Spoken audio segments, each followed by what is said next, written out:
Meanwhile, King Danon has caught wind of the Liberation Army's recent victories and sends his 2 sons to put down the rebels. And 2 more substitute units join the army, namely Ahmed the Mage and Femina the Pegasus Knight, and they're both quite bad.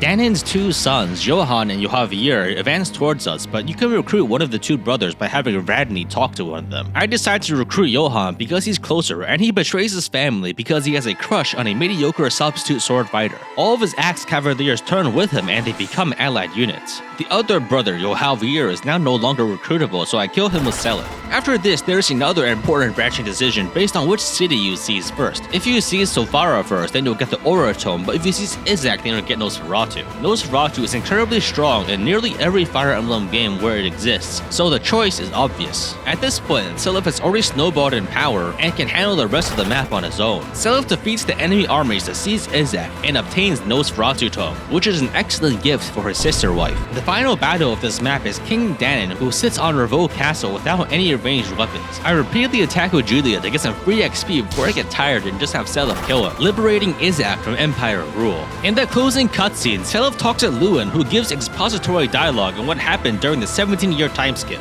Emperor Arvis ruled well for some time, but recently the Empire has changed into an oppressive force dominated by the Loptier cult. Children are kidnapped as ritual sacrifices for the dark god Loptas, and all resistance is quelled with extreme violence. Lewin tells Seliph that it is his destiny to save Jugdral, and that Sigurd's legacy, and more importantly, his history of tax evasion will aid him in doing so. Sigurd's large investments into fancy jewelry and non-monetary assets allowed him to transfer considerable wealth to his son while concealing the true value of his estate to evade inheritance taxes.